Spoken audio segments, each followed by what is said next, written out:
idea, and I think we should all join his campaign. You go first. Oh, okay. All right. Ian in Edinburgh. Ian. How are you doing? Hi there. Good. When I listened earlier, I was tuned in, and I heard you say that Mowbray was paranoid. Why do you think that is? I didn't say Mowbray was paranoid. You see, people do not listen. Was paranoid. No, I didn't. You very much implied that Mogger was paranoid. I didn't say he was paranoid, so you have to listen. I believe you did. I'd be interested to hear a playback of it, and also, given the legal department at Celtic Park seemed to have woken up this week, I do hope they heard it as well. Right. Well, I'm sure Mr. Mowbray himself has got more important things to do than listen to this phone-in.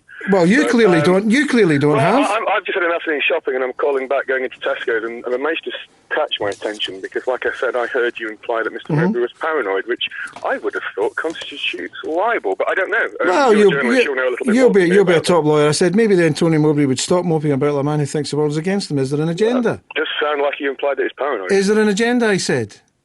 Well, I think from people like you, there probably is. What makes you think... There's an interesting article this week in the Daily Mirror by a journalist, and coming and having been raised in England myself, you notice these things when you come to Scotland. That firstly, we are talking about two very big fish in a very, very small pond, of course. But the standard of reporting is very different, and the overt sensationalism of anything to try and make people buy newspapers. And I think this story with non-story with Scott Brown was a very good example.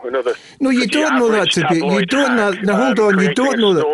You don't know that to be a very good example because you don't know the background to it. The only people that they've got to sell to are Celtic and Rangers fans.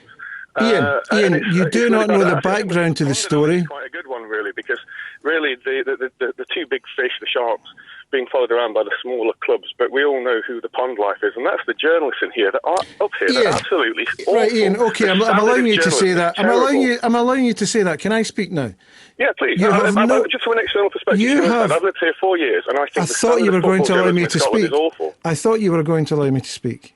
I am. Right, I don't agree. I don't particularly think that. And if we do a programme on BBC every Monday night, and we discuss all these things, and it's well known. I don't particularly think the standard of journalism here or down south, where you're from, is particularly high at this time.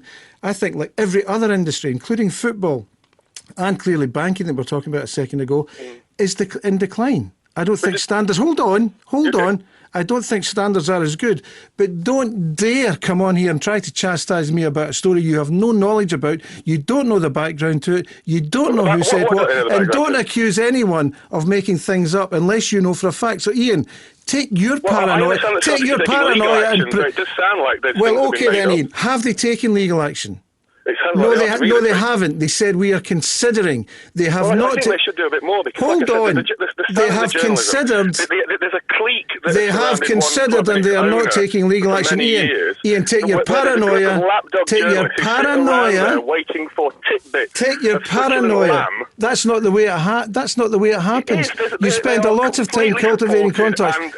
Ian, this is nonsense. A bad group of average journalists. There's one or two outside it. People like Hugh McDonald or Graeme Spiers. Ian, who were prepared to criticise. I will not listen. Don't bring up lickspittles like Graeme Spiers for goodness' sake, Ian. You're a paranoid. Take your prejudice elsewhere. Ian, thank you very much. You idiot, and you can take that to your lawyer. Right, James and Mauchline.